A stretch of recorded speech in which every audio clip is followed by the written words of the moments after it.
Welcome to the JP8 report. This is James Pierce for the JP8 report, episode 381.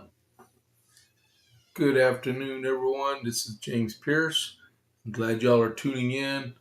I'm wearing my Nick Shirley shirt for this afternoon, because of the breaking news that came out of Minnesota earlier today. So I was tuning in to Dan Bongino, and he said, right at 9 o'clock this morning, our time, he said, breaking right before I came on air, this is what happened. And I had just saw that on the internet. I'm like, this is too easy. So I'm wearing this. Cool beans for the FBI doing their stuff. We'll get into that in a little bit. And did you know we've had 11 world wars? I'm not lying. So that's another thing. Dan Bongino put on his podcast this morning a tape of Ilhan Omar from Minnesota, of all places, right? She was reading a speech, and she said World War 11. And then she said a few seconds later, oh, I meant World War II. But like he said, he should have known, she should have known that Roman numerals after World War should be 2, okay? I mean, obviously, everybody should know that, right? How could she not know her Roman numerals? She's supposed to be intelligent. She's in Congress. But like Dan said, where was World War III to World War X? Because evidently we've had 11 world wars. Me, I got a degree in history. I know we've only had 2. All right. So onward to the JPA report. Welcome for the little sarcasm right there. I hope everyone's having a good day so far. There's a lot going on other than Iran and the attempted assassination on Saturday. There's a few other things that are out there, including Minnesota. As you are joining in and watching, let's do the click the follow button thing, please. And then to be a follower of the JPA report, and click that like for the episode, and get involved in the chat. Before the chat, I was talking to my buddy, retired Rob 53, and we were like playing around on there. And then Covite for life, he's here too. So we got a string of people in the chat waiting. Y'all can cut up with each other while I'm talking. Let's just have fun, right? All right. So America 250. America 250, I made a mistake this morning. Wait a minute. Yep, I'm still alive. I actually admitted I made a mistake. This morning on America 250, I said it was James Madison's birthday. It's really James Monroe's birthday. So as I correct myself, I stand corrected. And don't fall over dead, Rob, okay? I did make a mistake, and I admitted to it. Future President James Monroe turned 18 today in 1776 and joined the Continental Army as a lieutenant. So I believe the 5th president of the United States, so it was Washington, Adams, Jefferson, Madison, Monroe. The 5th president of the United States turned 18 in 1776 and joined the Continental Army as a lieutenant. And then to go from there, we got to finish our reading for the letter from General George Washington to John Hancock. These guys are so funny on this chat. Y'all got to get involved in this stuff. They like to have too much fun. All right. So where we at? We got just about 2-3 paragraphs left. This is part 4. All right.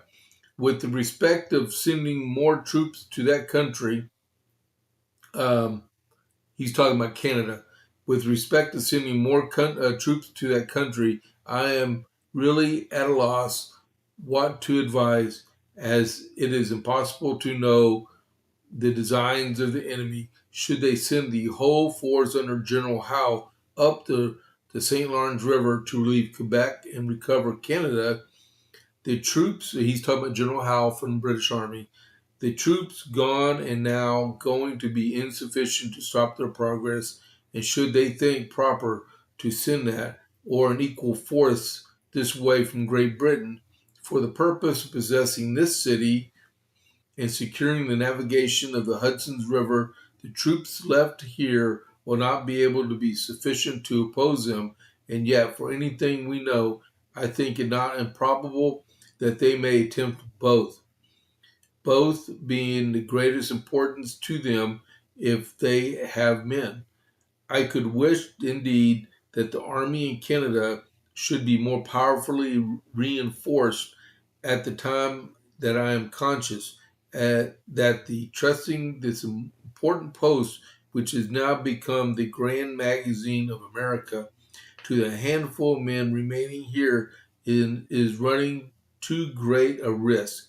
And securing this post and the Hudson River is to us also so great important that I cannot at present advise sending any more troops from here. On the contrary, the general officers now here, whom I thought it was my duty to consult, think it is absolutely necessary to increase the army at this place in at least 10,000 men, especially when it is considered that from this place only the army in Canada must draw its supplies of ammunition, provisions, and probably of men, that all reinforcements can be sent from hence much easier than from any other place. By the enclosed return, you will see the state of the army here, and that the numbers are effective men is far short of what the Congress must have expected. I have found it necessary to order Colonel Dayton's regiment from New Jersey to march as one as of the 6th to Canada. Wherefore, I must recommend it to Congress to order 2 companies, one of the regiments still in Pennsylvania, to march to Camp May, which can be done much sooner. For had this destination of that regiment had not taken place, it would have been very inconvenient to have detached 2 companies from it to that place, as the march would, according to Lord Stirling's and other accounts, have been at least 200 miles from Amboy, and that they must have passed within 20 miles of Philadelphia, there being no practicable road along the seacoast of New Jersey for their baggage to have passed.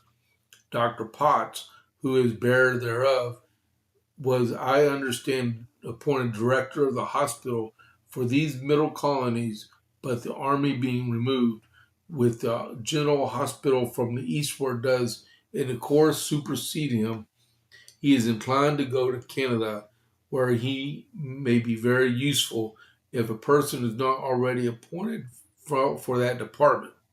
I would humbly beg to leave and to ask the Congress whether in all these appointments it would not be the best but to have one chief, to whom all others should be subordinate. I have the honor to serve, be your most humble, obedient, and honorable servant, George Washington. That was a long letter. I feel sorry for that scribe. He had a lot of words to write. Could you imagine messing up and you have to scribble the words as you're doing it? I got Trump on my side. Man, y'all are too good. Y'all got to get a life. All right. So these guys are just having a blast on the chat. Come on, join in, people. All right. So, okay, we got that and that done. Now we're onward to here. Okay. The armament shop. Whether you're looking for your first firearm, upgrading your setup, or need expert service, Jason at the armament shop is Copper's Coast's premier source for all things shooting. Whether our wide selection of pistols, rifles, and shotguns backed by top-tier gunsmithing for repairs, along with reloading supplies and professional cleaning to keep your firearm in peak condition. Need a transfer? We make FFL's transfers fast, easy, and affordable. Need your CHL? Jason can handle those classes. He has over 3 decades of experience. Visit the Armament Shop today on 115A West Avenue D in Coppers Cove, or call or text 254-560-2023, or go to his webpage at www.armamentshop.com. That's www.armamentshop.com. All right, that was cool. All right, so where do I need to go from here? Let me get set. There we go. All right, here we go. Operation Epic Fury, part of the Iran update. The ceasefire is continuing. 25 people in Bahrain was sentenced to prison for being Iran spies. 5 of them was sentenced to life in prison, and the rest was 10 to 15 years apiece. And then the IDF evacuated 15 villages in southern Lebanon. And then, I didn't get it written down, I just saw it a little while ago, Hezbollah launched exploding drones toward Israeli forces in southern Lebanon. And there was no reports of injuries from that attack. Iran is almost out of storage for all their oil. They have between 12 and 22 days of storage capacity still left. There's no deal, per the president, there's going to be no deal unless there's a deal to deal with the nuclear weapons, or the potential of acquiring nuclear weapons. 38 ships have been turned back, and the UAE has an LNG tanker that made it through the lines this morning. I guess the U.S. let it through because they are an ally of ours, and it's onward to a huge stockpile of liquid natural gas. All right. Brent crude oil is trading at $110.93. That's down from this morning of $111.50 a barrel. West Texas Intermediate is trading at $99.53 a barrel. That's about what it was this morning. And then the Dow Jones presently is at 49,212.86. That's up 45.07. All right, that's your Iran update. Onward to the JP8 report. Here we go. Welcome to everybody that's tuning in. Don't forget to click the follow button if you're not a follower right now. And please click that like button. Click the like button over and over again. You only click it once. Grumble will get upset if they say you voted too many times if you click the like button too many times. All right. And then get involved with the chat. It's free and it's temporary. All right. So the FBI raids with Nick Shirley. I love this shirt. Oh my goodness. See, it pays to watch Gutfeld, because the first time that Nick Shirley was ever on it was a couple months ago. And he wore this shirt. He wore the sweatshirt, I believe. And, or in the, Gen Z's terms, the hoodie. Yeah, he wore it, and Greg Gutfeld said, "Do you sell those shirts?" And he said, ShirleyDefense.com. And I went to it and I bought one. I love it. I might have to buy me another one because I wear this too many times. Remember, it's ShirleyDefense.com. I believe that's the website. All right. So this morning, it came out about 9 o'clock Central Time that the FBI raided 22 different child care centers in Minnesota for fraud. Okay. I got this from FoxNews.com. Bill Malugin, the tall guy, I got to tell my daughter, the tall single guy from California that's straight. Okay.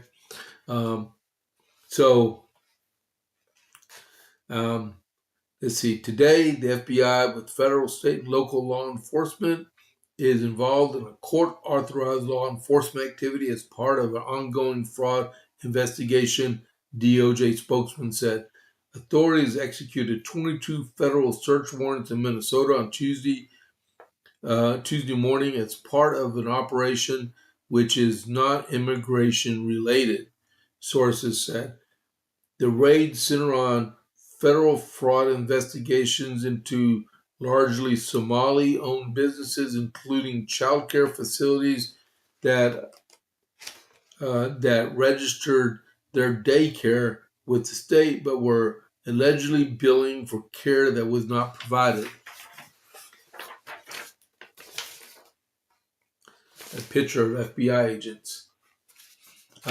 Sources told Fox that two of the raids were conducted on Quality Learning Center and Baby Hamilio Childcare, both in Minneapolis. Let me say that. Quality, they put learning, but we know it's Learning Center, okay? Vice President, put LOL in the chat if you like that part. I'll do it. Vice President J.D. Vance addressed the raids in a post on X, writing, "The task force and DOJ will be relentless in exposing these fraudsters wherever they may be hiding." Man, what do y'all think about that? That is something else. Minnesota has been under the spotlight for years for Medicare fraud, including a massive $300 million pandemic fraud case involving the nonprofit Feeding Our Future. That is a whole lot of money. It drew renewed attention in 2025 as convictions piled up and the state became a flashpoint in the Trump administration's broader war on fraud. More FBI agents. And then, man, I wasted paper on this one. In 2022, during former President Joe Biden's administration, or as we all know, President Autopin, 47 people were charged. As of December, 57 have been convicted, either because they pled guilty or lost at trial. Most of the defendants are of Somali descent. Go figure.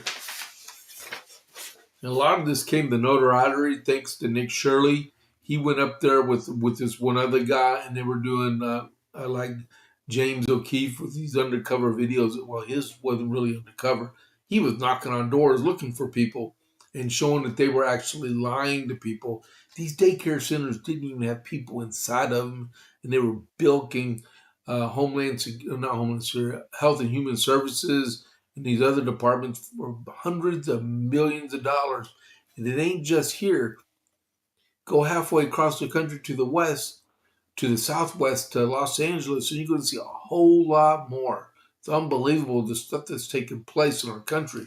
Hundreds of millions and then to billions of dollars that people just ripping our country off. It's hard enough to make ends meet and stuff. And when some of us try so hard to make it work and then fail, and then we got people out there that don't want to even be legitimate and steal the money away from the hardworking people that live and work in our country. You know, Charles Payne was talking to them on Outnumbered a while ago about Japan. Japan has a society of these young men that live and work there that don't want to have kids and don't want to emulate what their parents did.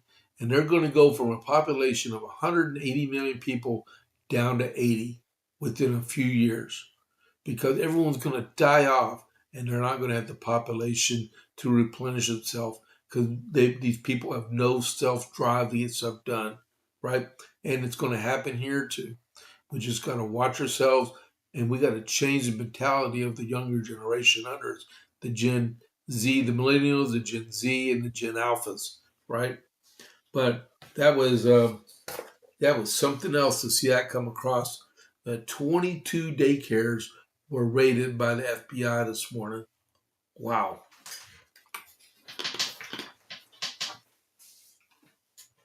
Bongino uh, had a special video all made, and he had to go ramp it up to get out because they got surprised by these raids, and it was because all these people were saying Cash Patel, Dan Bongino did nothing with the FBI when they took over, right? So he had this little video, a little meme video. It said the Knew Nothing Files. Well, after he announced the deal in Minnesota, he had Justin, one of his producers, play the video. It was so cool. All right. All right. So, man, what do y'all think? We got people watching. This is the real deal. People are actually getting busted for this fraud stuff. So the king and queen are at the White House. So where is that? Okay. So this morning I was trying to do something on the web. I was going to read a couple of the articles about the king and queen. My wife was telling me a little while ago about the queen. Nobody likes her over there at all, at all. When they said when King Charles dies, that all of her roles are going to be relinquished totally. She's going to be just called Kamala or whatever her name is. I don't really care because I'm not royal. I joined the army. I believe in our republic. And I fought this to keep our republic free. So, but, there are foreign dignitaries that come in to visit. Him and the president are about the same age. So it says here, this was just put out. In a ceremony welcoming King Charles and Queen Camilla to the White House, President Trump recognized how a direct descendant of King George III will address. Oh man, how do you say stuff like that? How a direct descendant of King George III, crazy King George, will address a joint session of the U.S. Congress 200 years after the American colonies declared their independence from the British Empire. In a tent of all things, right? Well, later on it'll be an tent. King Charles III will be the first British king and the second British monarch to address the U.S. Congress later on today. The direct descendant, this is quote unquote from President, the direct descendant of King George III will speak to the direct successor to the very body that gathered in Independence Hall on July 4th, 1776, Trump said, pointing to the fact that today's Congress is a successor of the Second Continental Congress that formally adopted the Declaration of Independence in 1776, as we were getting closer on our America 250 stuff, right? If John Adams and George Washington or the King's fifth great grandfather could see that sight, they might be absolutely shocked, but probably only for a moment. President continued, surely, this is cool, surely they would be delighted that the wounds of war healed into the most cherished friendship. Think of that. Very, very long ago, difficult war, and yet those wounds did indeed heal into the most cherished of friendships, most cherished, that they would be moved beyond words to know that the soldiers once called each other redcoats and Yankees. I still call them Yankees and redcoats, because I'm a Texan.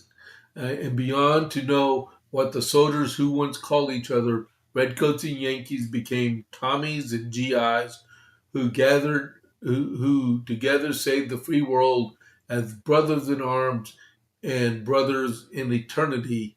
The president remarked, referring to U.S.-UK cooperation during World War II. And nobody fought better together than us. If they could see us today, our ancestors would surely be filled with awe and pride that the Anglo-American Revolution and human freedoms was never ever extinguished, but carried forward across centuries, across oceans, and across history until it became a fire that lit in the entire world. I just want to know how many wars did Great Britain lose before they became friends with us, because they lost a lot of them. All right. Look how big the British Empire is these days. Um, they did a passing review this morning, this afternoon. Let me get out of here. Um, Here we go. They did a passing review this morning, which is actually pretty cool. And then he's supposed to go to the Congress for a special meeting, a joint meeting, not a joint session Congress. And then they're going to go meet in a tent and have a head of state dinner. I said it again. They're going to meet in a tent to have a head of state dinner, because we don't have a ballroom right now. We should, but we don't, right? And the uh, the attorney general, the acting attorney general, sent a letter out Sunday to the law firm of Foley Hogue LLP, which the lead attorney is Greg B. Craig, um, asking their client to drop the suit, um, of the preventing the construction of the White House ballroom. And they got a response yesterday because they had to be notified by 9 a.m. yesterday morning. So the response is: the plaintiff in the lawsuit challenging President Trump's $400 million White House ballroom project on Monday rejected a demand by the Department of Justice to drop the legal challenge in the wake of a shooting incident at the White House Correspondents' Center that Trump was evacuated from. Your assertion that this lawsuit puts the president's life at grave risk is incorrect and irresponsible, wrote Greg Craig, a lawyer for the plaintiff. The National Trust for Historic Preservation, to DOJ Assistant Attorney General Brett Shumate, who actually wrote the letter I read to you yesterday. Simply put, this case does not jeopardize the president's safety in any way, Craig wrote in a new letter, which he provided to CNBC. And nothing prevents you from asking Congress at any time for the necessary authorization required by the Constitution and federal law. It does not. Matter of fact, you know what could be done? You can actually insert this into the budget reconciliation bill and then be over. Right? You can put it in there, since it's got to be budget related. You could appropriate $1 from the U.S. Treasury with the intent of volunteer contributions to be used to build the White House ballroom. All right? That sounds really good. That makes sense. But yeah, so the guy's unrelenting. So Todd Blanche, he's the acting attorney general, is going to have to file a motion in court to have the case dismissed. Excuse me. Oh man, sorry about that. All right. So we got that done. We're making progress today, people. So what do y'all think? Should we have a ballroom? Tell me yes or no. Put an American flag in the chat if you think we should have a ballroom. All right. All right. Next, the other big news that came out this morning that I barely heard anything on at all. The country, or the Emirate of the United Arab Emirates, they're leaving OPEC as of Friday. They're leaving OPEC and OPEC Plus, seeking output flexibility as global energy markets tighten. So OPEC has actually lost. They've never lost a country to the organization ever until now. And the United Arab Emirates is going to be the first, and they won't be the last. I can tell you right now, if the UAE leads, which they are, I would not doubt if Bahrain or Qatar would be next. All right. Uh, the United Arab Emirates said Tuesday it's pulling out of OPEC and OPEC Plus, a move that could reshape production strategy as global oil markets face supply constraints and rising demand expectations. The departure frees the United Arab Emirates from oil production quotas, giving it greater flexibility to increase output and expand its role across crude, petrochemicals, and natural gas markets. Officials signaled the shift is aimed at positioning the country for long-term global energy demand growth. Like I was telling this morning, a cargo ship with LNG actually left the Persian Gulf area and it made its way into the Indian Ocean. Uh, the UAE's energy minister Shohail El Muzouria told Reuters um, the decision followed a careful look at national energy strategy and was a sovereign national decision grounded in long-term economic priorities. He said he said operating outside the group will allow the UAE to better meet future global demand. Being a country with no obligation under the group will give us flexibility, Al Mazuri said. Adding the move comes at a time when global consumers require stable supply and strategic reserves are being drawn down. Um, the timing also reflects ongoing restraints on global oil flows, particularly through the Strait of Hormuz, a key choke point between Iran and Oman, that typically carries about one-fifth of the world's oil liquefied natural gas shipments. Disruptions and security threats in the region have tightened oil supply routes and added volatility to energy markets. Yeah, like I was telling you about this morning with the price of oil.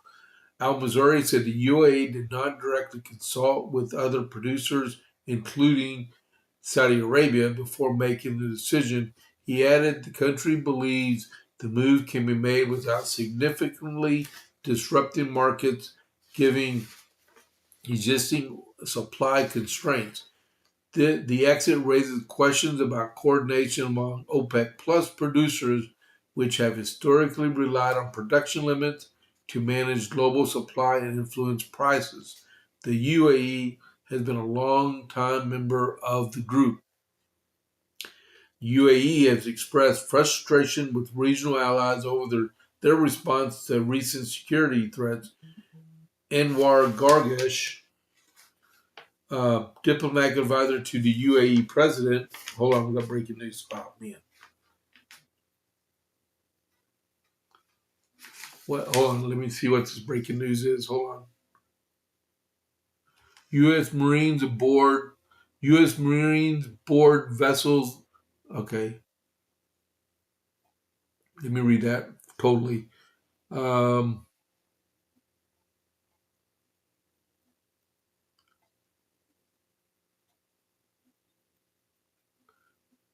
okay. The U.S. military boarded a commercial vessel suspected of attempting to violate the U.S. blockade. CENTCOM says the MV Blue Star is one of 39 vessels that the U.S. has redirected as part of the blockade.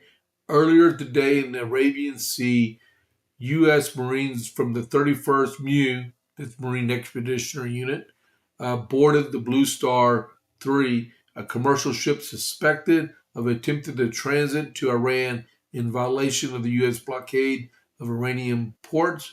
U.S. forces released the vessel after conducting a search, confirming the ship's voyage would not include an Iranian port call. All right. Wow. Okay. I thought it was something big. Well, at least they were trying to make sure the job was done right. All right. So that was and they said they did not consult with Saudi Arabia or any other OPEC countries regarding their removal from the OPEC structure. Um, that's good on their part because they have a very good reserve supply. my question is, and a lot of people may not know, but what is the peak oil? When is peak oil for that region? Uh, is it 10 years from now? Is it 15 years from now? Is it still 50 years from now? That's a really good thing because back before we had fracking, they were expecting peak oil to be like 20 years ago. And that's before we invented fracking or developed fracking. Um, a lot of questions, but UAE is a very wealthy conglomerate of sheikdoms and stuff inside the country. They're, uh, if you didn't know about the UAE is a bunch of tribal sheiks inside. I think there's 8 or 13 sheiks inside, and they're like the United States. They're a united country and stuff, and they rotate and stuff, right? If you didn't know that. All right, next we're going to talk about Washington D.C. After I get a plate of something to drink. Don't forget, if you're watching, click the follow button and click that like button, please.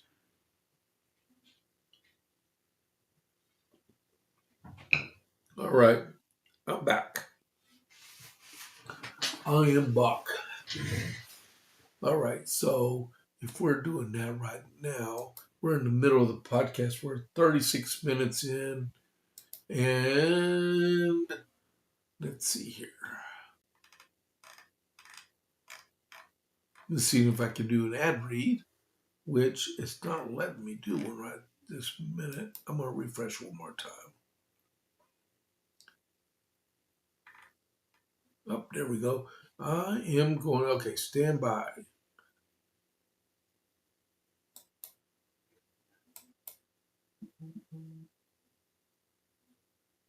All right, so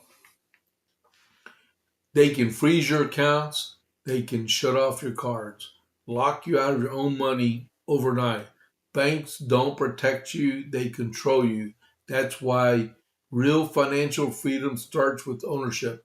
Introducing Rumble Wallet, a non-custodial wallet built for people who refuse to give up control. With Rumble Wallet, you don't just buy digital currency like Bitcoin and Tether. You own Tether Gold, real gold on the blockchain. Through Tether Gold, you can direct ownership of physical gold bars, each one fully allocated, verifiable with serial number, purity, and weight. This isn't paper gold. This this isn't IOU. This is real gold without bank vault storage fees or gatekeepers. You can buy, sell, or move it in 24 hours a day, 7 days a week, even when traditional gold markets are closed. And if you want, Tether Gold can be redeemed for physical gold. That's power. And when you support creators on Rumble, you can tip them directly using Rumble Wallet, peer to peer, and outside the banking system. No permissions, no middlemen, no cancel button. This wallet is yours forever. All right. Thank y'all for letting me read that. And just so you know, if you're wondering what I'm talking about, if you look on the page um, for the podcast, you'll see that little green circle that says tip. That's Rumble Wallet. So if y'all wanted to leave a tip in there for me, it goes directly to my Rumble Wallet account. All right. So I talk about it and I believe in it. I use it. All right. So meanwhile, back at the ranch. Here we go. Co Allen he was arraigned yesterday with 3 charges, including attempting to assassinate the president. Magistrate Judge Matthew Sharbaugh on Monday approved the unsealing of a case against Co Allen, the accused gunman in the White House Correspondents Association's dining room shooting, as the suspect learned, he will face 3 charges, including attempt to assassinate the President of the United States. Allen, 31, wore a blue prison jumpsuit for the initial appearance in federal court. Allen spoke respectfully to Sharbaugh, answering, "No, Your Honor." At least he did that. When asked if there was any reason he could not be able to understand the proceedings, Allen is also facing. He is facing 3 counts, including attempt to assassinate the president of the United States, transporting a firearm across state lines, and discharge of a firearm, including a crime of violence. The attempt assassination charge would be sentenced to life in prison, and there was no plea at the hearing. Allen was only informed of the charges against him. While the hearing was only minutes long, the next steps of the case were decided. A detention hearing is for Thursday at 11 a.m., 10 Central, and the preliminary hearing was scheduled for May 11th, which is a Monday at 1:30 p.m. Eastern. All right, he's in serious trouble. All right, Janine Pirro, she says expect more charges as he as alleged broader plot targeting the top officials. She wrote on it was reported on her U.S. Attorney for Washington D.C. Janine Pirro said additional charges are expected against Cole Thomas Allen, warning. Yeah, have you ever noticed that when someone's in deep trouble, they use first, middle, last name? It's like when you're growing up, and it said, my mom said, James Anderson Pierce, come here. I know I'm in trouble at that point. All right. Hold on. Over 16,000 Democrats flipped the GOP in West Virginia in political reshuffling. Whoa. I'm going to check that out after this. This may be for tomorrow morning. Those charges are only 3 of the charges that are in the complaint. There will be additional charges as this investigation continues to unfold. But make no mistake, this is an attempted assassination of the president. Pirro said investigators believe Allen's intentions extend beyond a single target, stating he made clear that his intent was to bring down as many high-ranking cabinet officials as he could. This kind of situation that we cannot tolerate. She also pointed to the weapons recovered and the planning involved, dismissing any alternative interpretation of Allen's actions. Any suggestion that he wasn't here to do any harm is absurd, Pirro said, noting the firearms were purchased in California and transported across state lines in federal transportation venues, i.e. Amtrak, right? And she said, let this be a message. Let this be a message to anyone who thinks that Washington, D.C. is the place to act out political violence. If you are willing to do so with a firearm across state lines, we will find you. We will track your steps from the inception of your plan, and we will prosecute you to the fullest extent of the law. Washington, D.C. is not the place to travel to commit acts of violence. That's the lady you don't want to cross right there. One thing, if you did notice, and I was listening to Vince this morning after I did the morning brief, and one thing he did bring up, and he said there needs to be answers that he's not upset. He just wants to know what really happened. But did that Secret Service agent, was he shot by friendly fire, or was he really shot by the assailant, Mr. Allen? Because there's no evidence that the Secret Service agent was shot by a pistol from the assailant. There was one discharge of buckshot from the shotgun, and the shell wasn't ejected, so there wasn't 2 shots. There was only 1 shotgun shot. But if you get shot, okay, for all y'all non-country people out there, if you get hit by a buckshot, you will definitely know you got hit by a buckshot, not by a bullet. If you know what I'm talking about, put something in the chat, because that is exactly true. That is why um, when they did the charges, right now you didn't see a charge of assault on a federal law enforcement officer or attempted murder of a federal law enforcement officer. So yeah, I know mistakes happen because I was in the army. There, it happens. It happens. It happens. Um, but if that's the case, like Vince was saying, what is the quality of training for the Secret Service these days in terms of BRM? He called it weapons qualification, basic rifle marksmanship. All right, BRM training. Get out there and qualify with your firearm. Are they do they have shoot no shoot scenarios over and over again with the Secret Service to practice, like in glass houses and stuff like that? If you know what I'm talking about, you know, right? Uh, but things happen, and that Secret Service agent could have been hit by a friendly fire. Thank goodness he was wearing body armor, and he's still here to talk about it. Okay, the story for the ages. All right. What am I saying? Oh, yeah. I got lost in my thoughts there.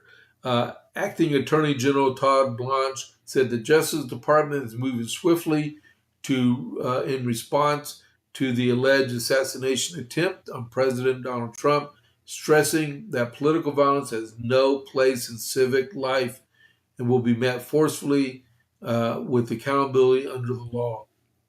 The Department of Justice approaches incidents like this with urgency and clarity of purpose.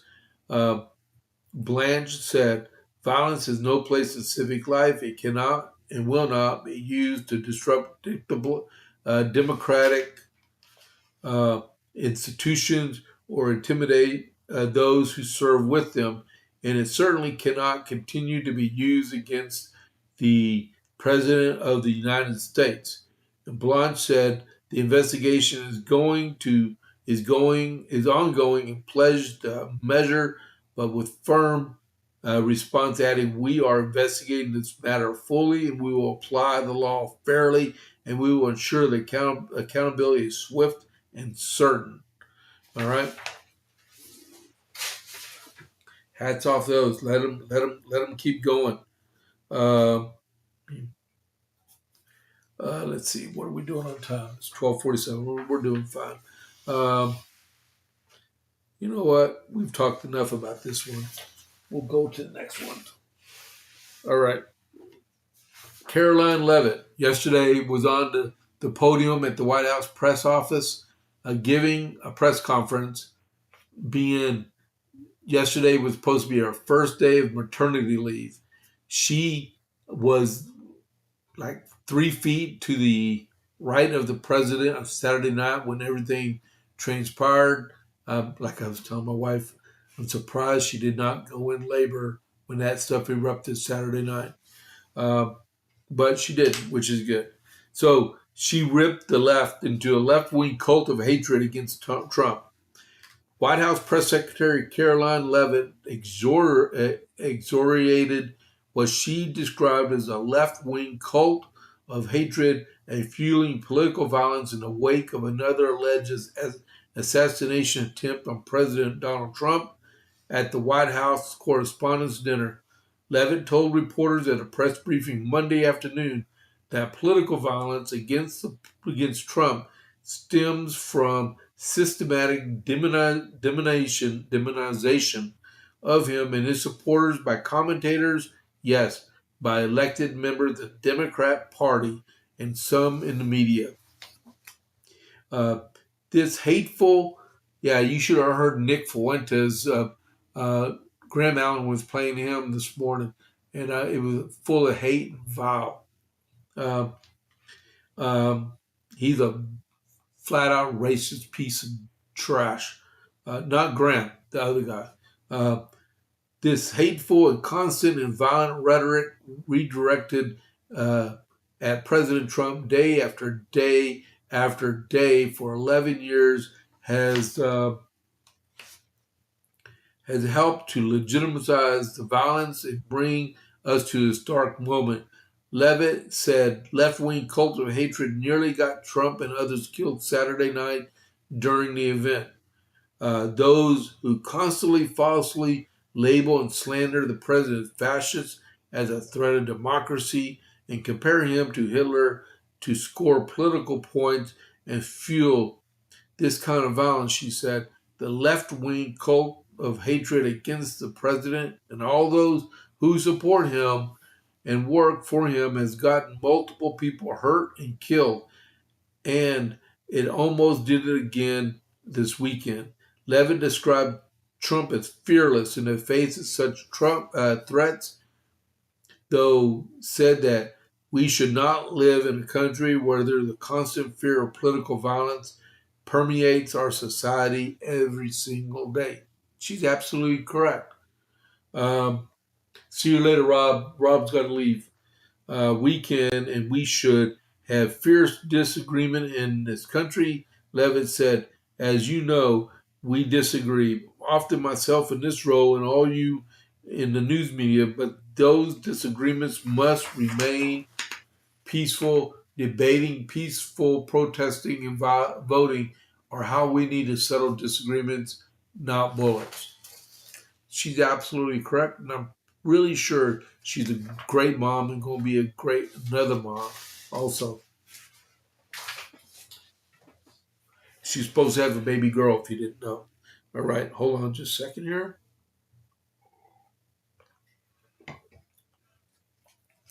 All right, so we got that done.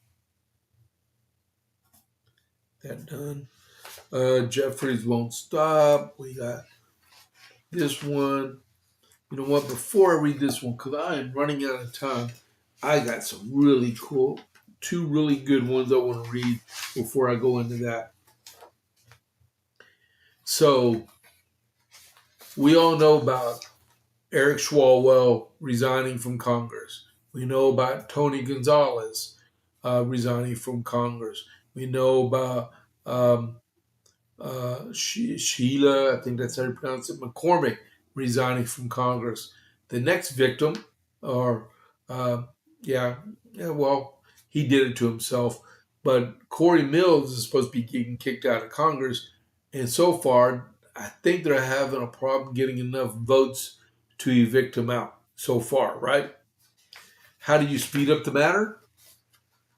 You give him an opponent. So Corey Mills, you know, the stolen valor person that served in the army, had these war stories and medals that he didn't earn, right? A scandal-plagued lawmaker facing bipartisan calls to resign drew a GOP challenger Tuesday who threatens to scramble his re-election bid. Ryan Elijah, a veteran former news anchor from Fox 35 Orlando, is launching a bid for Mills' Central Florida House seat, vowing to defeat the embattled incumbent in the Sunshine State's August primary. Elijah, hold on just a second here. Let me catch back up. There we go.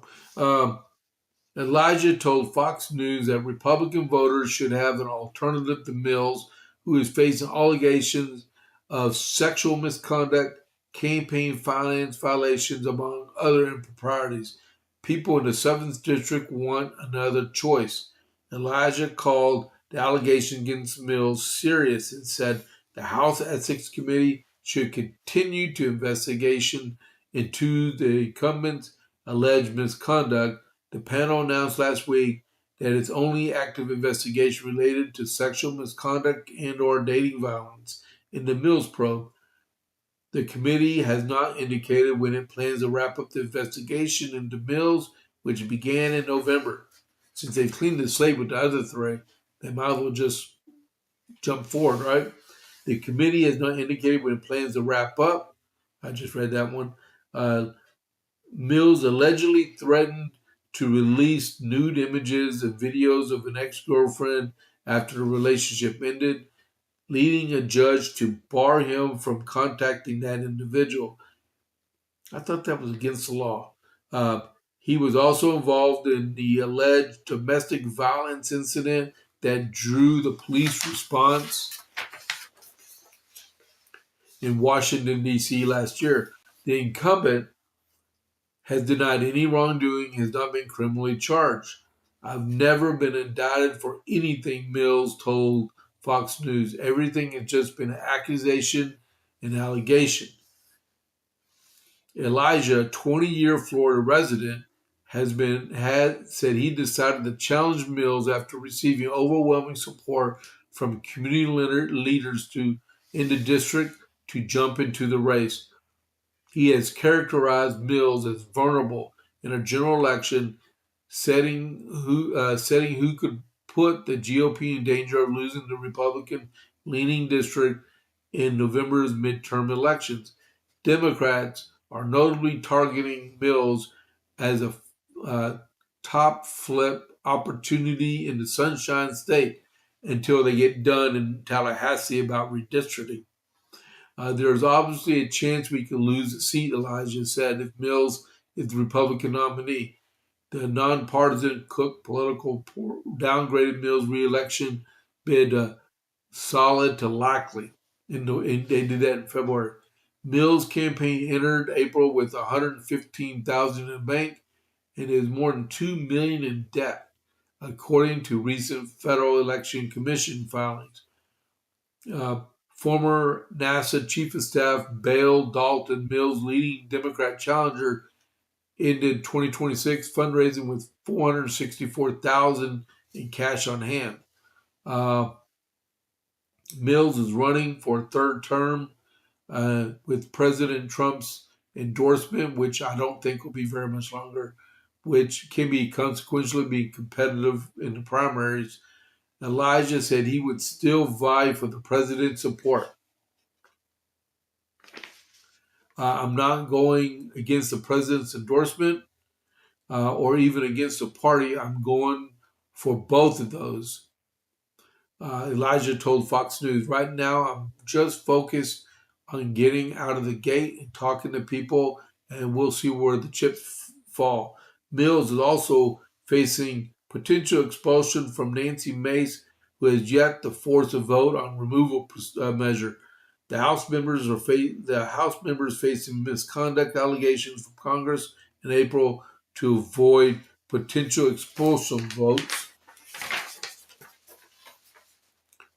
Those lawmakers were Swalwell, Gonzalez, and McCormick. This guy has no place in Congress, especially if you're a woman, especially if you're a military vet.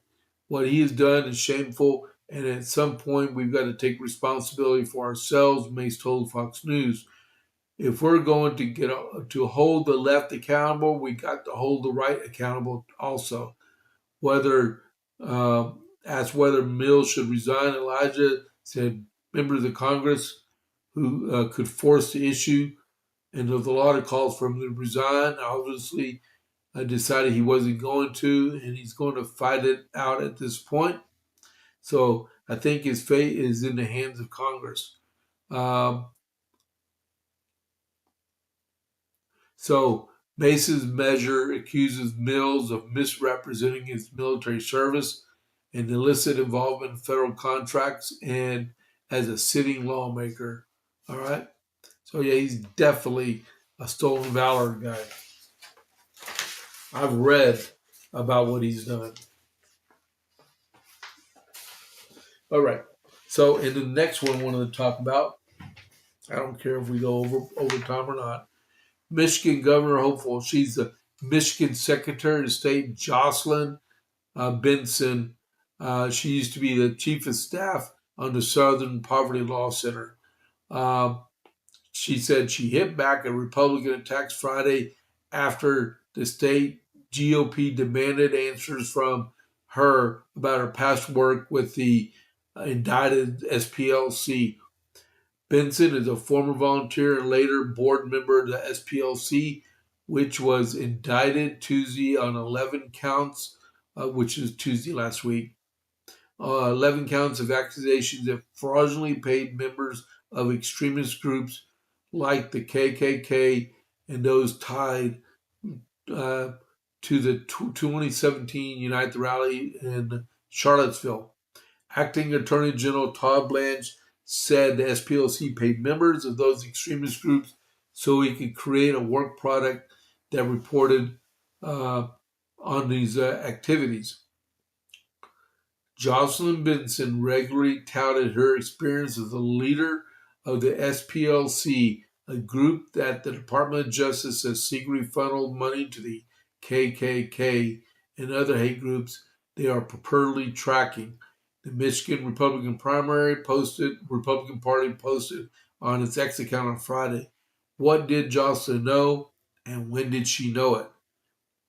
After her 2004 graduation from college in Massachusetts, Benson moved to Alabama to work with the SPLC, where she aided investigations of hate groups and hate crimes, according to Harvard Law Review. She also visited the Edmund Pettus Bridge in Selma, where civil groups like uh, civil rights figures like John Lewis marched and were badly beaten by law enforcement. An official with the Benson campaign confirmed she served as a volunteer researcher for the SPLC after college and later served on the Montgomery-based group's board from 2014 to 2018, which is the same time frame that they were actually giving money to these extremist groups to cause problems to attract more attention from the SPLC.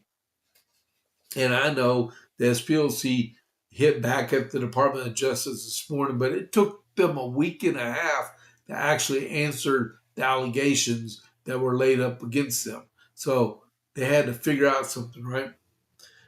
Jocelyn Benson has spent her career advancing the unfinished work of the rights groups. Yeah. So I wouldn't doubt if she doesn't make it through them. How does she go from Massachusetts to Alabama and then back up to Michigan? I mean, this is ridiculous. They it looks like some of these places, these candidates, they look for places where they can and say, you know what, I want to move to Montana and I'm going to run for office there, knowing that they're from Florida or something, right? Yeah, who cares? She just needs to get beat. Who is? Do they mention in here who is running for governor on the Republican side?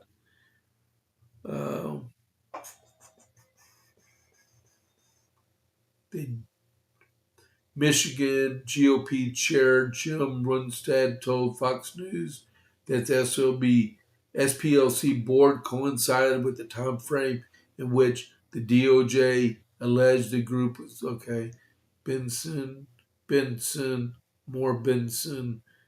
It doesn't mention who. I think Congressman Johns, the Army veteran, he's a congressman right now. I think he is running for governor. I think. I'm not sure. All right. And then we'll talk about the rest of these in the morning. All right. So with that right there. So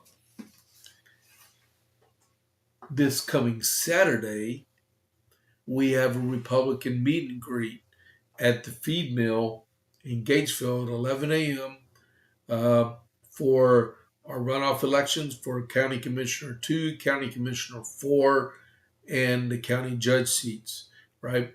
So we're going to meet and greet from 11 to 1, and then we'll have a county executive committee meeting at 1 o'clock for a little while and go over some Republican Party stuff, right? And then May 12th, there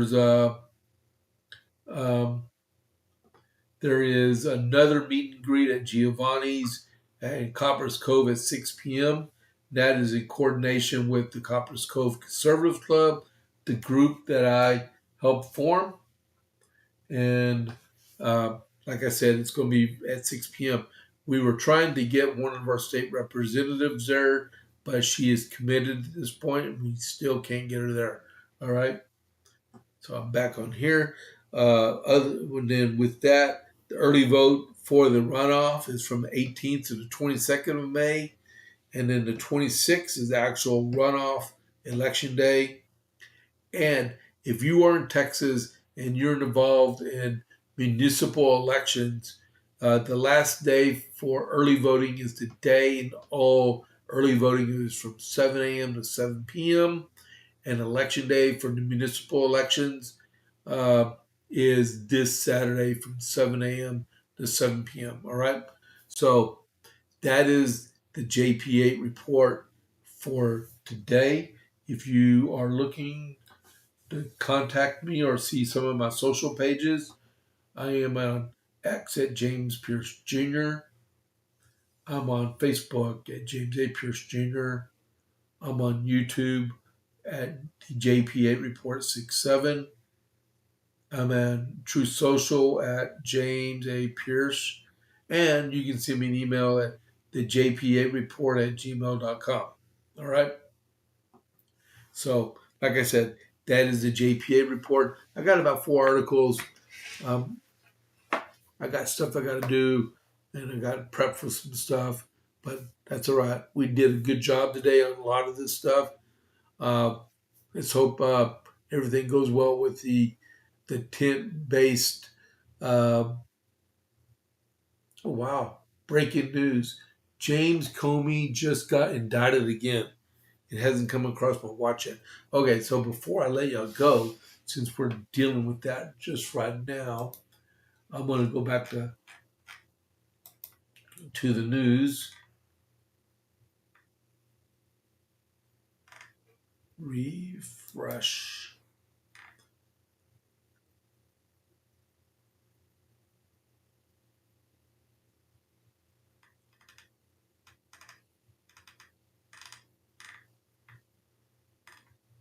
Hold it.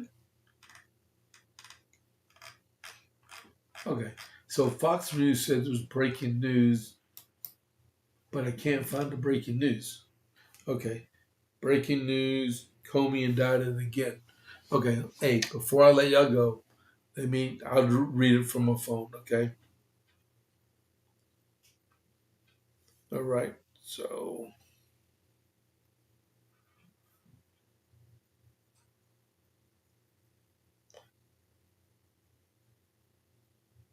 all right, so it says, former FBI Director James Comey has been indicted for a second time by the Justice Department.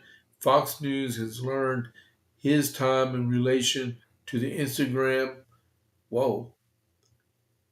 Fox News has learned this time in relation to an Instagram photo of a 8647 shell formation on a beach. The charges against him were not immediately clear.